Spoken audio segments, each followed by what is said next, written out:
Paz do Senhor, meu nome é David, eu tenho 27 anos e eu estou aqui até por ouvir a oportunidade de falar um pouco sobre a minha história, assim, por livre e espontânea vontade, e tomei essa liberdade porque eu acredito que tem muita gente que pode ter passado por situações que eu não vou falar que para mim foi astronômico, foi muito cruel, mas eu acredito que pode ajudar pessoas a talvez não ir pelo mesmo caminho ou passar pelas mesmas coisas que eu passei.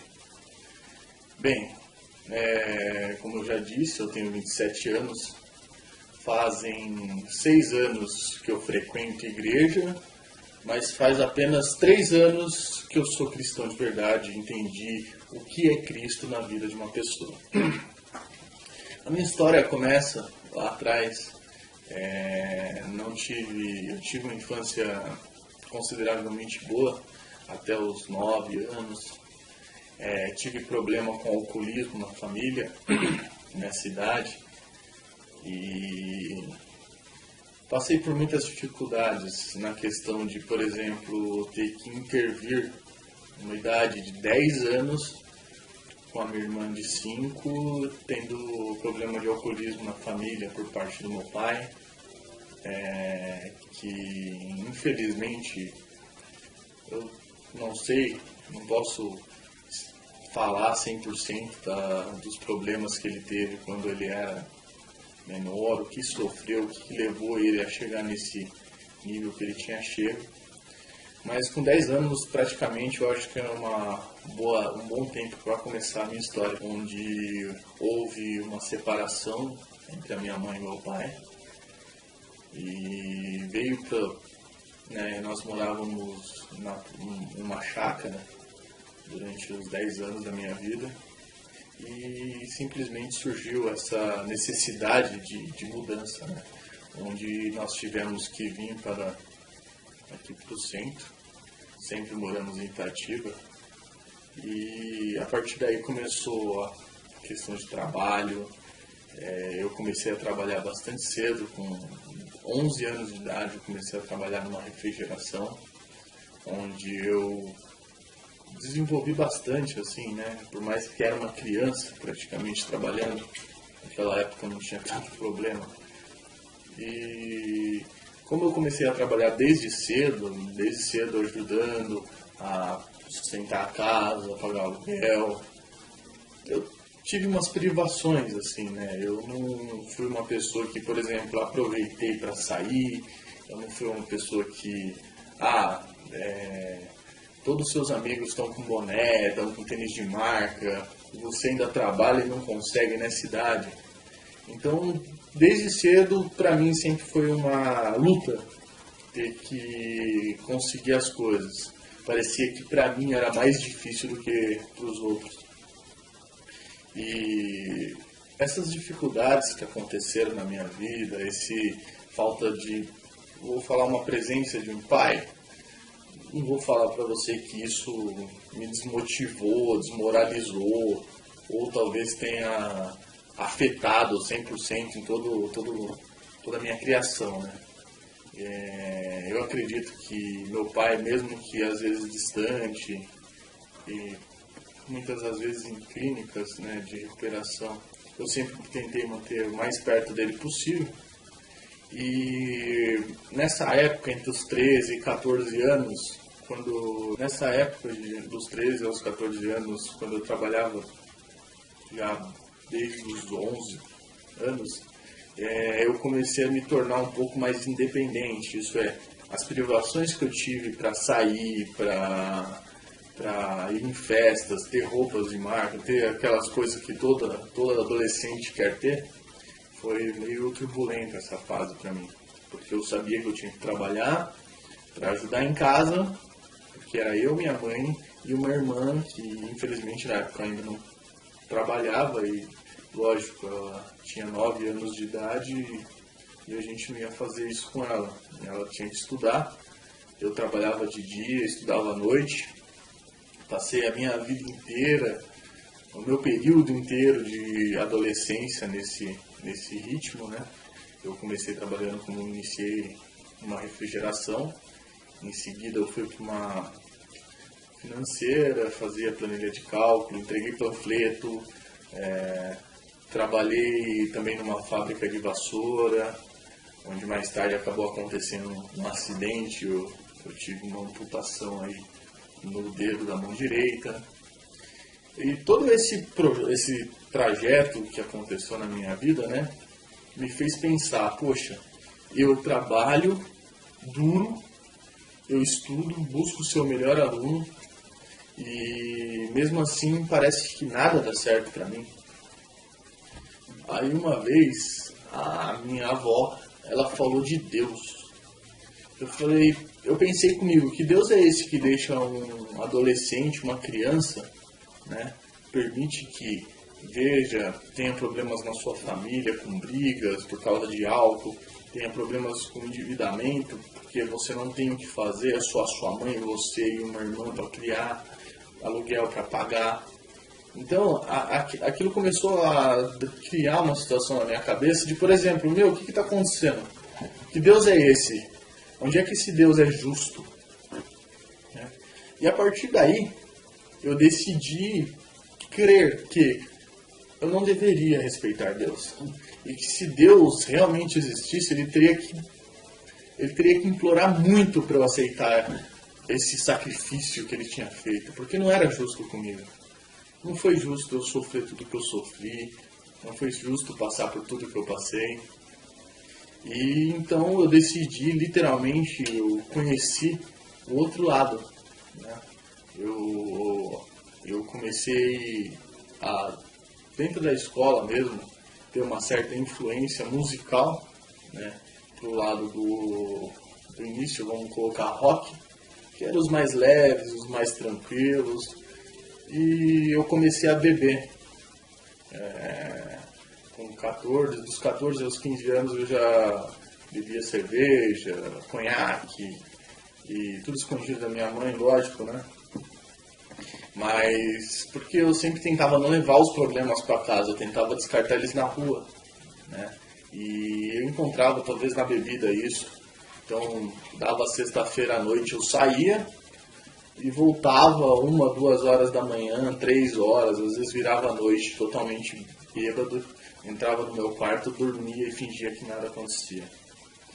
Eu fiquei nessa vida e comecei a me envolver até mais a fundo nessa questão. Passei do rock pro metal e depois pro black metal, onde eu tornei o black metal como ideologia de vida para mim.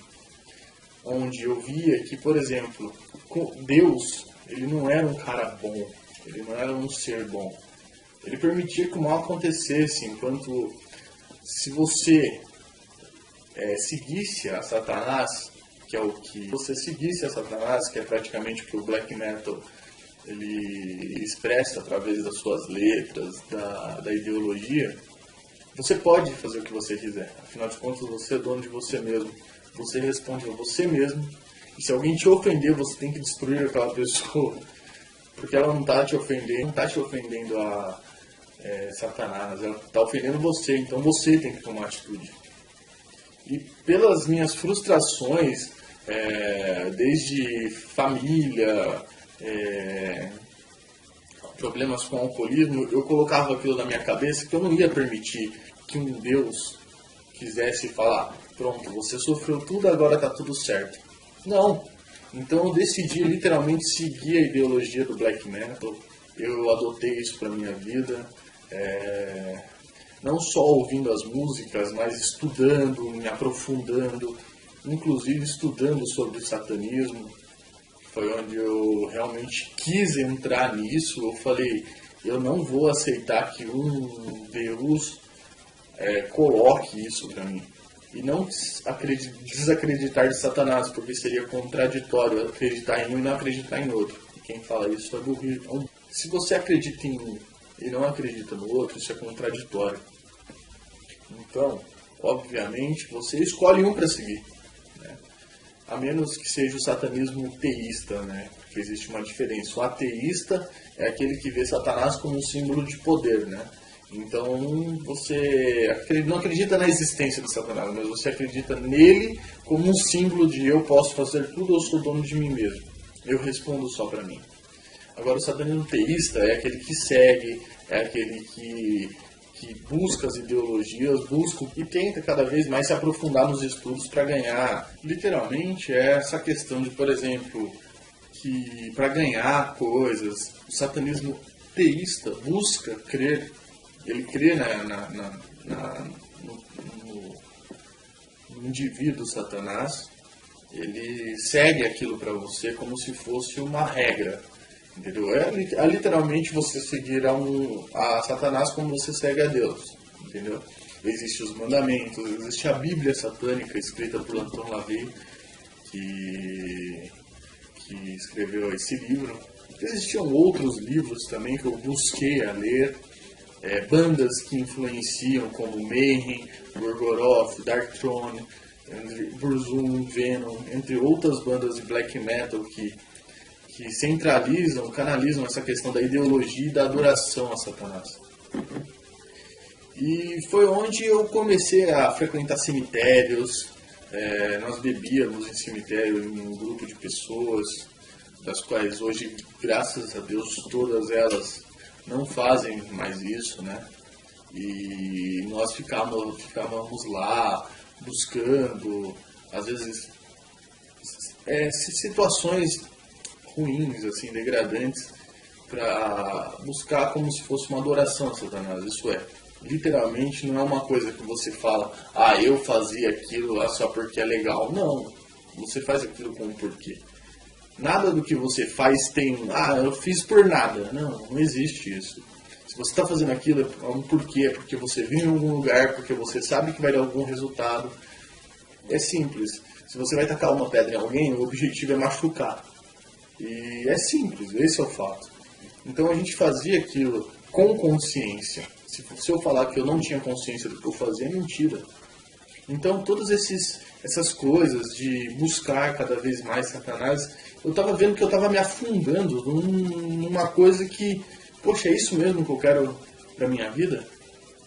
E eu acredito muito que nessa época já era Deus falando comigo, que não era isso. Então eu passei de início me incomodar até a frequentar cemitério, que era um ato muito comum para mim. E com isso eu comecei a pensar, poxa, eu estou seguindo uma coisa que na verdade eu estou odiando o criador dessa coisa, né? E quando eu vi isso, eu vi que estava uma confusão mental e eu já estava desenvolvendo um trabalho legal, eu já estava não estava ganhando mal, né? Mas ainda estava nessa faixa dos 16 para dos 17 para os... Então eu fiquei praticamente uns 3, quase 4 anos nessa vida de buscar satanismo. É legal, eu sou descolado, eu sou o mauzão, todo mundo olha pra mim e fala, nossa, ele é um satanás ali em pessoa. E eu vi que não era um título que eu queria carregar, porque isso é ruim, isso afasta as pessoas. E as pessoas que atraem não são pessoas boas, né? Então, por exemplo, eu decidi que eu queria ter um padrão de bom. Eu não queria ser uma pessoa ruim. Mas eu também não quero ser cristão, porque cristão era aquele cara, pra mim, no meu ponto de vista, que roubava dinheiro dos pobres, dá dízimo, dá oferta, dá não sei o que, isso aí enriquecia o pastor. E dessa forma, eu sempre via, esses tontos ficam dando dinheiro, né? E eu pensava, nossa, olha o tempo que eu perdi gastando, tentando conhecer de Satanás, tentando fazer desde magia, muitas fracassadas, coisas que talvez, graças a Deus, não funcionavam. Algumas funcionaram, lógico, né? Se você pega desde San Cipriano até outros derivados, você vê que alguma coisa sai, né? E eu decidi partir, né, porque eu julgava errado, né, o satanismo ateísta. Isso é, eu não vou seguir nem a Deus nem a Satanás, mas se for para eu escolher entre um dos dois, eu prefiro fingir que sigo a Satanás, porque eu sou dono de mim mesmo, eu respondo para mim mesmo E outra, eu não tenho que ficar seguindo ordem de um cara que se diz criador. Passei a literalmente estudar desde a teoria da evolução, da Big Bang, buracos negros, tudo. Tanto que eu sempre, a minha ideia era formar em física, para estudar talvez física, na época era mecânica quântica, não era física quântica, e outros assuntos que realmente levassem a umas respostas que nem cristão, nem umas pessoas comuns que são mais leigas nesses assuntos tivessem na criação, o porquê, de onde veio o quê, né? E sempre caía naquela pergunta, né? Ah, se Deus existe, quem criou Deus, né? Se nada se cria do nada, então a gente chega numa pergunta onde nem ateu, nem um cristão conseguiria responder. Então eu decidi seguir nessa vida e a minha história com Deus começou nessa hora. Quando eu decidi seguir numa vida onde eu não queria acreditar. Aconteceu uma situação muito ruim comigo, onde a minha fé foi literalmente colocada em jogo. Eu tenho até hoje um amigo, graças a Deus ele está vivo, está bem. E ele não era uma pessoa assim que ele é uma pessoa boa, mas não era uma pessoa que você deveria estar ao lado todo o tempo, por estar mexendo com coisas erradas. E eu não mexia com essas coisas erradas, mas por consequência, né, eu poderia talvez até me prejudicar com isso, né. E uma vez nessa conversa com esse meu amigo, ele falou: David, você não acredita em Deus? Porque você era satanista, gostava de Satanás, como é que é essa história? E eu falei: eu nunca disse que Deus não existia quando eu era satanista. Muito pelo contrário, seria contraditório dizer isso. Mas eu não acredito que ele é uma pessoa boa, e eu também não acredito que ele exista.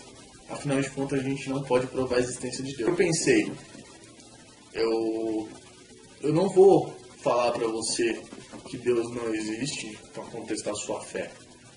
Por mais que ele fazia coisas erradas, ele ainda acreditava em Deus. E eu falei assim: se Deus existe, eu quero que ele apareça pessoalmente na minha frente e fale: eu sou Deus. Eu vou passar a acreditar nesse Deus. Bem, é uma história bem louca a minha situação. Que eu estava buscando uma verdade. E essa verdade tinha nome, se chamava Jesus. E ele falou: bem, cara, então se isso acontecesse, você acreditaria em Deus? Eu olhei bem para ele e falei: sim, daí eu não teria como duvidar mais da existência de Deus. E ele falou: não, tudo bem. E nós continuamos conversando, passou um tempo, talvez semanas, e aconteceu uma situação onde eu estava indo para o centro da cidade. Eu moro no centro, mas eu estava andando ali perto para ir até um banco, onde quando eu me deparei com um senhor, né? Ele estava de camisa verde, calça marrom, pasta marrom, cabelo branco. Ele pegou, me parou e disse: jovem, eu poderia te entregar um folheto? Automaticamente eu disse sim, tinha um perfil, mas ele era uma pessoa muito alegre, né? Coisa que muito crente não é. Porque existem muitos crentes, muitos cristãos. Eu não falo cristão, porque cristão é aquele que aceitou a Cristo e segue o que Cristo fez. Mas existe muito crente que acha que, por exemplo, Deus é um Deus rigoroso, que se você piscar errado você vai para o inferno. E não, ele demonstrava o amor, ele demonstrava ser uma pessoa boa. Mas era muito bom, era algo muito bom estar perto daquele homem. E quando ele pegou e me deu o papel, eu dobrei e coloquei no bolso. E ele disse: David, o seu celular vai tocar. E eu não conhecia aquele homem, e o meu celular tocou. E de repente era minha mãe chorando. Ela tem um salão de cabeleireiro e ela pediu para eu descer, correndo até o salão. E nisso ele pegou e sumiu. Ele saiu andando para um lado e eu fui para o outro. Então, por fim, eu acabei nem olhando para esse senhor.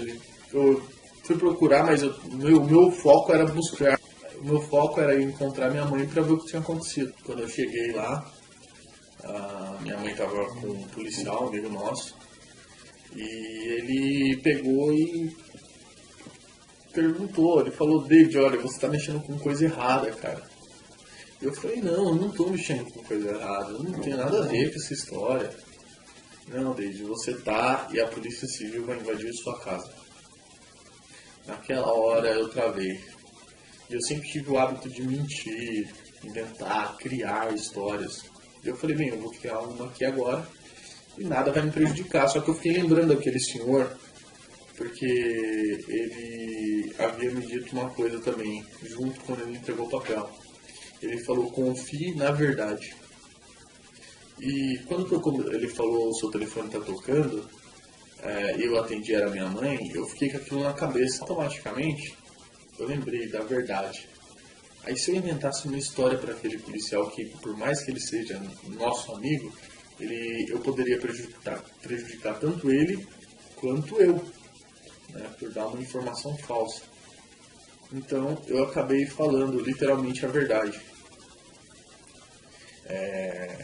E quando eu falei a verdade, ele pegou e falou que ia conversar, ele ia dar um jeito, ele ia colocar a situação do que estava ocorrendo.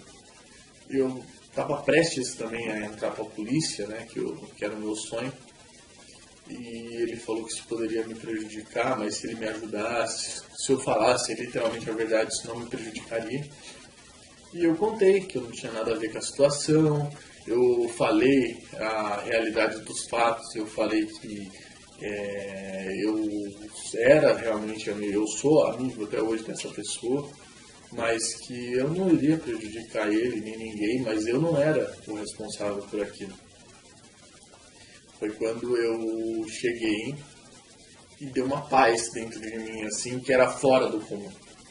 Aí eu pensei, nossa, a polícia pode me matar, imagina. Olha que situação, eu acabei de me livrar, talvez de uma cadeia, por uma coisa que eu não fiz, só de andar com uma pessoa errada, que estava numa situação errada. Eu não costumo falar que as pessoas são erradas, eu costumo acreditar que elas estão numa condição errada. E quando eu passei a entender isso, eu falei, poxa, eu me livrei de uma grande. Isso para mim foi um milagre. E acabou acontecendo uma outra situação em seguida, né? Até para não citar nome de pessoas, para não prejudicar pessoas, que eu fui até essa pessoa e contei a história. Aí essa pessoa falou, meu, você não tá batendo bem, cara, o que você fez? Você vai prejudicar a gente, vai prejudicar todo mundo aqui. E nisso foi o mais perto que eu cheguei da morte. Eu não mexi com pessoas que elas iam passar a mão na minha cabeça. Era mais fácil passar uma faca no meu pescoço, entendeu? E talvez morrer por espancamento ou até algo pior. Mas quando eu contei a verdade para essas pessoas também, essas mesmas pessoas permitiram com que eu fosse embora e esquecesse essa história, só que nunca mais aparecesse no lugar. E foi assim. Então, isso com certeza é um milagre. Eu voltei para minha casa chorando, né? E na hora que eu fui tomar banho, eu tinha um papel no meu bolso. E esse papel, ele tinha um endereço de uma igreja. E atrás desse papel tinha um versículo. E esse versículo diz exatamente essas palavras: e conhecereis a verdade, e a verdade vos libertarás. Naquele momento eu tive a certeza de que a verdade não foi só aquele fato de eu ter falado a verdade da situação que ocorreu para livrar a minha cara. Não. A verdade foi que se literalmente não tivesse ocorrido um milagre naquela hora de eu expor, naquele momento eu entendi que a verdade não era simplesmente um ato de falar ali os fatos, e sim o que Jesus fez. Porque ele literalmente morreu por nós, mesmo nós errados, né? E eu estava numa situação pronta ali para mentir, para tirar literalmente a situação fora de mim. E a partir daquele momento que eu comecei a contar a verdade, eu conheci que realmente foi a verdade que me libertou. Então eu comecei a chorar e eu lembrei daquele senhor de camisa verde, calça marrom e pasta marrom, que o que ele estava entregando para mim não era um simples papelzinho de igreja, Era literalmente a minha passagem de saída do mundo para viver com Cristo. Então, eu entendi que esse foi perfeito para mim ali. Então, quando eu olhei no endereço, eu falei assim com a minha mãe, mãe, eu quero ir nessa igreja. A minha mãe me olhou assustada, porque eu só ouvia black metal, eu só tinha roupa preta, ainda ouvia alguns metal, alguma coisa assim. Então eu não tinha uma roupa assim, que eu posso dizer, sociável para ir numa igreja. Foi quando eu percebi que eu peguei uma roupa preta e fui. De qualquer forma, ela meio que não entendendo a situação, né? Ela acabou também indo comigo. E quando eu entrei nessa igreja, tinha poucas pessoas, né? E eu achei estranho, porque mulher sentava de um lado, homem sentava do outro. E tinha muito pouca gente naquele dia, eu acho que era uma quarta, quinta-feira. E só estavam as pessoas que eram membros, são pessoas que trabalham com a igreja, de diáconos, presbíteros, grupo de louvor e tudo mais. Então tinha aproximadamente umas 17 pessoas no total, mas eu e minha mãe. Naquela hora eu entendi que esse negócio de ser crente era muito louco. Por quê? O pastor começou a falar, e ele falando de mim, assim, claramente de mim. Não foi alguma coisa que ele subjetivamente poderia me afetar. Não, ele falou comigo, de mim, e para todas aquelas pessoas, sem me conhecer. Eu, inclusive, olhei para minha mãe na hora e falei, mãe, você deve conhecer esse cara. Ela falou, nunca vim aqui. Aí ele começou a falar de uma forma tão fantástica em tudo que aconteceu, tudo que eu passei, as dificuldades que eu tive na minha família, o mundo onde eu fui. E ele falou que o pacto de sangue que eu tinha feito não chegava nem perto do sangue que poderia me libertar. E para você ser comprado, tem que ser um preço muito maior do que você foi vendido, no satanismo falando. E o único sangue mais puro do que o seu é o sangue de Jesus. Então naquela hora eu comecei a chorar, entendi que realmente Jesus existia.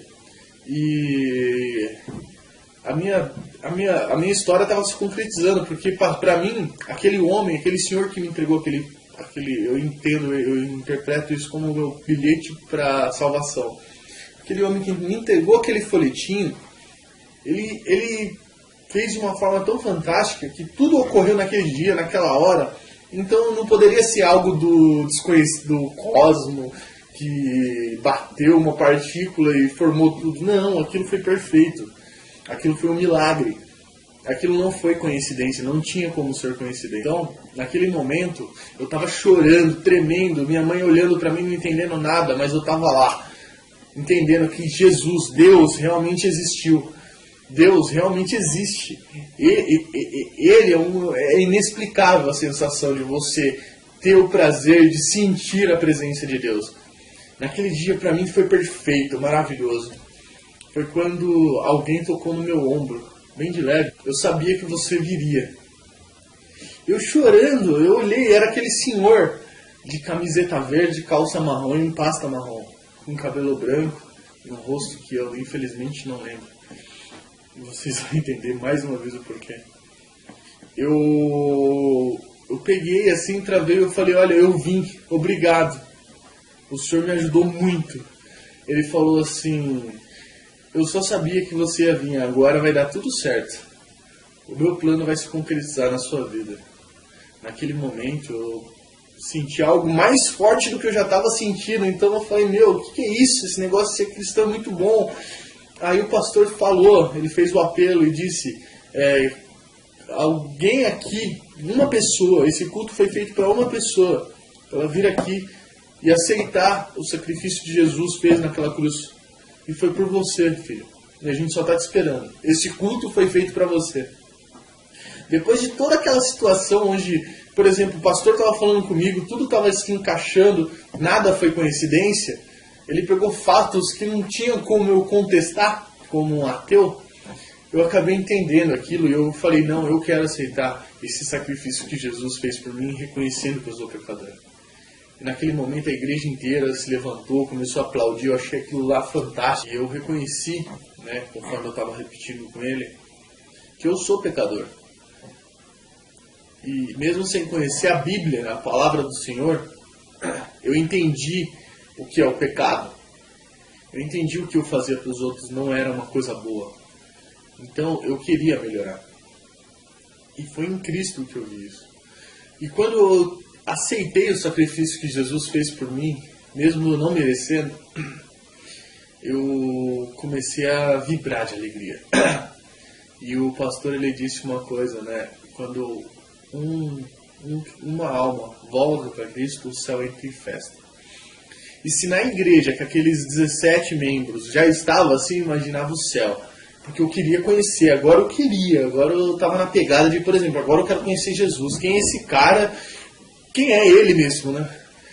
Mas eu falei, nossa, como assim eu quero conhecer Jesus? Olha onde eu estou agora, eu estou vivo, eu estou bem.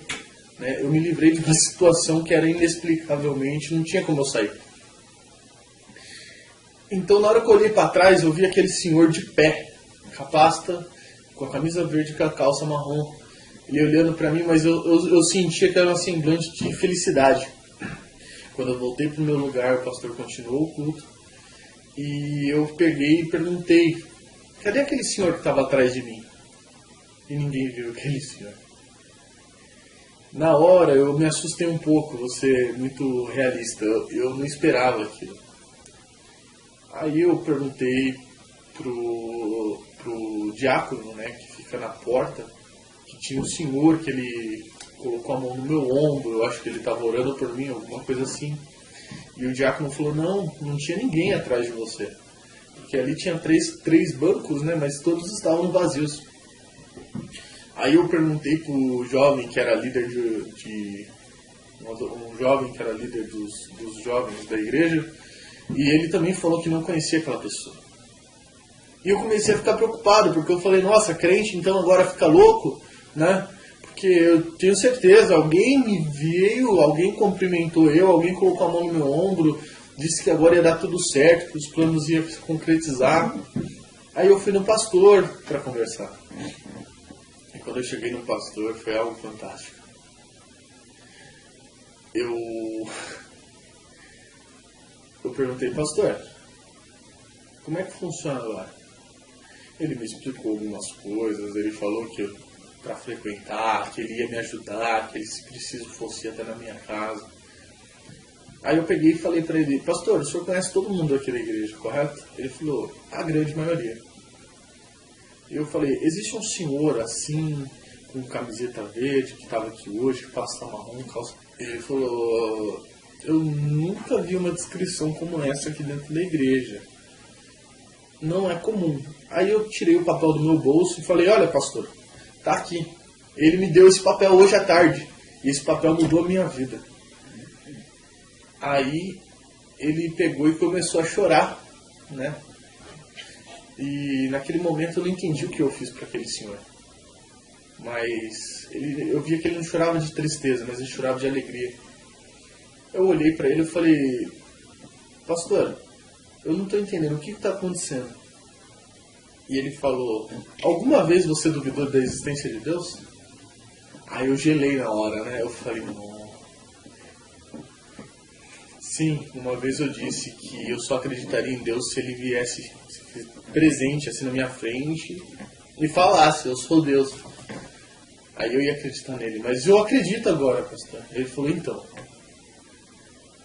esse papel faz 8 anos que nós não imprimimos ele. E a gente não tem mais nem exemplar disso aqui perdido. Não é possível que alguém tenha entregado isso para você. Pelo menos alguém físico. O pastor, ele falou com toda a calma do mundo e aquilo me arrepiou. Talvez tenha sido o próprio Deus que tenha te trazido aqui hoje. Naquela hora eu tive a certeza absoluta que Deus existia e que Ele transformava a vida de uma forma muito louca. E a partir daquele momento a minha vida, eu não vou falar que foi mil maravilhas. Algumas coisas parecia até que piorou, mas eu sabia que eu tinha Deus. Eu sabia que eu tinha alguém que ia lutar por mim, que se tivesse difícil eu não ia estar sozinho. Mas eu nunca mais voltei nessa igreja. Talvez medo, mas eu tinha certeza que existia Deus e que eu acreditava nele. Mas eu não queria seguir nenhuma Bíblia, eu não queria usar terno, gravata. Eu achava que isso era ridículo, que Deus não precisava disso, muito menos ficar gritando nas igrejas. Eu queria continuar bebendo cerveja, nada demais. E queria continuar ouvindo as minhas coisas. E eu percebi que, por eu não ter voltado naquela igreja, eu sempre fui pulando de igreja. Eu vou visitar essa. Daí eu vi, isso aqui você não pode fazer. Isso aqui te bloqueia. Isso aqui... Daí eu via que tinha coisa que eu falava, isso aqui não faz sentido. Então eu decidi literalmente acreditar que Deus existia, mas me afastar de Deus. É um pouco contraditório o que eu estou dizendo, mas quando eu digo se afastar de Deus, é se afastar do conhecimento que Ele passa. Porque a Bíblia, eu entendo com que ela seja um manual. A Bíblia é um manual que, por exemplo, existem algumas funções, talvez no celular, que você não conheça, mas porque você não leu o manual dele. A Bíblia é a mesma coisa. E eu tinha medo de ler o manual e ter que fazer alguma coisa que eu não quisesse. E esse medo me afastou um pouco. Então eu entrei nessa igreja, né, ainda quando eu era a DBR, Assembleia Bom Retiro, há 6 anos atrás. E comecei a frequentar os cultos, mas parecia que entrava aqui e saía aqui. E nisso eu comecei a literalmente falar, o que eu estou fazendo aqui?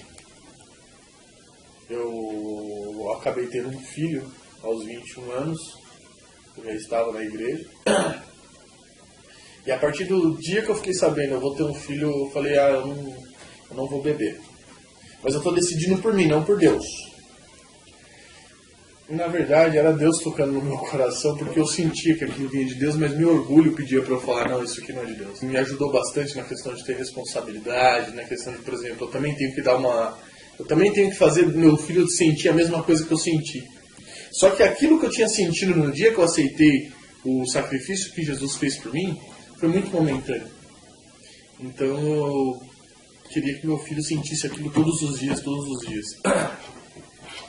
E eu fiquei na igreja durante uns 2 anos e meio, quase 3 anos, só ouvindo o pastor falar. Sempre gostei de todo mundo e sempre tive uma grande admiração e respeito pelo nosso pastor, que é o pastor até hoje. Mas, para mim, era só palavras que qualquer pessoa poderia dizer, qualquer pessoa poderia estudar e tentar comover as pessoas. Eu literalmente não entendi o que era Cristo. No dia que eu aceitei a Cristo como Salvador, eu conheci Cristo. A pessoa que salvaria, que não deixaria eu voltar para onde eu estava, e eu sei de onde Ele me tirou. E quando eu passei por uma situação também muito difícil, depois que eu já estava dentro da igreja, onde para mim estava tudo em ordem, porque eu estava com pessoas da igreja, então pessoas da igreja não iam me machucar. Quando eu botei minha confiança não em Deus, assim nas pessoas, eu me machuquei feio, caí feio, de cara no chão. Eu literalmente caí para poder aprender a levantar. Aí quando eu fui aprender a levantar, eu comecei a estudar. Comecei a ler o manual, saber o que eu podia fazer para melhorar aquela situação. Sabe aquele problema que está dando no celular? O que eu posso fazer? Vamos no manual para ver? A mesma coisa com a Bíblia. Na hora que eu estava numa situação difícil, eu comecei a estudar isso. A ver o meu manual de vida. Isso passou, tem que passar a ser o meu manual de vida. Eu erro muito, continuo errando. Talvez eu vou errar até o dia que eu morrer ou que Jesus voltar. Mas eu sei de uma coisa, eu vou tentar me aproximar ao máximo disso aqui. Não vou ser perfeito. Mas o máximo que eu puder, eu vou estar me aproximando disso. E quando eu comecei a ler e entender, eu realmente vi que eu perdi 3 anos da minha vida que eu poderia estar adorando a Deus.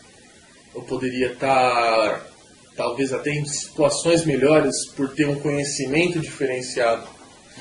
Talvez me tornei uma pessoa muito explosiva, né, de briga, de bater, resolver lutar. Existe um manual com várias dicas para você, e esse manual ele se renova a cada dia. Ele melhora, ele te dá dicas novas, olha, hoje o seu dia pode ser perfeito, hoje o seu dia você pode ter problemas, então resolva dessa forma. Né? Cada trecho que você lê é uma história que toca no seu coração e você fala, poxa, eu hoje posso viver um dia melhor, né? Porque eu conheço Cristo. E a partir desse momento, esses últimos anos que eu literalmente me aproximei de Cristo, esses 3 últimos anos, eu hoje também apoio os adolescentes aqui na igreja, já fui em vários trabalhos missionários. Eu não vou dizer que você tem que ter um trabalho para você ser missionário. Não, isso aí tem que estar no seu sangue, você tem que ser missionário todos os dias. Eu até acho um absurdo alguém que fala, eu não nasci para ser missionário. Meu amigo, então você não nasceu para ser cristão. Porque um cristão é missionário a cada dia. Você pode ser um missionário dentro da sua casa, dentro da sua empresa, dentro da sua vizinhança, dentro da sua cidade, ou até fora, na Jordânia, em Israel, na Palestina, em qualquer lugar. O missionário, ele é uma pessoa que, por exemplo, ele vai correr atrás de divulgar o amor de Deus, o máximo de pessoas possível. E quando eu entendi isso, eu entendi que eu tinha que começar isso dentro da minha casa. Eu falhava muito, né? Eu falho muito. Eu tenho que melhorar muito nisso. Eu tenho que aproximar mais as pessoas quando olharem para mim, olhar como um cristão. E não como o David estourado, não como o David que era antes. Então eu acredito que muito que essa mudança que eu sofri, essas situações que eu passei na minha vida, ajudaram a crescer. Eu trabalhei desde cedo. Isso não me fez uma pessoa revoltada com a vida. Hoje, né, eu posso ter descontado isso nesse meio período. Só que, se eu conhecesse o manual, a Bíblia, a palavra de Deus, eu teria ido por caminhos diferentes, teria sido menos doloroso. E hoje, poderia talvez estar melhor? Poderia. Mas eu agradeço a Deus por tudo que eu passei, pelas minhas dificuldades e por tudo que eu vou passar. Porque eu sei que não vai acabar as dificuldades. E o melhor, quando essas dificuldades aparecer, eu quero estar de cabeça erguida para falar, olha, Deus me ajudou. Então eu também posso ajudar. Uma situação de separação de pais, alguém tiver uma situação de briga na família por causa de alcoolismo, quando alguém tiver uma situação de, por exemplo, eu não acredito que um Deus exista e permita tanta impunidade, tanta guerra. Eu tento dar o meu melhor, conhecendo a palavra, para também não falar uma besteira para aquela pessoa, e ao invés de eu trazer ela, eu afaste ela ainda mais de Deus. Hoje, né, eu sou engenheiro formado, tenho um emprego muito bom, eu tenho um carro, eu tenho um filho, eu tenho uma noiva que futuramente a gente está para casar já, em breve. Visito meu pai frequentemente, às vezes pouco, mas eu busco o máximo. Estou terminando de construir a minha casa e eu tenho basicamente tudo o que uma pessoa que não acredita em Deus pode ter. A diferença é que, se eu morrer e Deus realmente não existir, coisa que eu não acredito, Ele existe, eu não perdi nada, porque eu viajei, eu conheci pessoas, eu tenho bens materiais, pra mim tá tudo normal.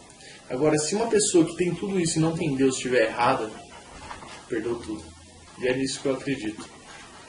Quero que Deus abençoe a vida de cada um de vocês e que isso possa construir ou fortalecer o relacionamento de vocês com Deus, e em qualquer dificuldade estamos à disposição. E tantas outras pessoas como eu encorajo a dar testemunho, porque a minha história passou de alcoolismo na família para satanismo, até as dificuldades que poderiam ter me levado à morte, até encontrar Jesus. Você pode ter passado por uma situação difícil que alguém está passando agora. Mostre como você superou. Mostre o que você está passando. Talvez alguém pode te ajudar. Deus abençoe a todos.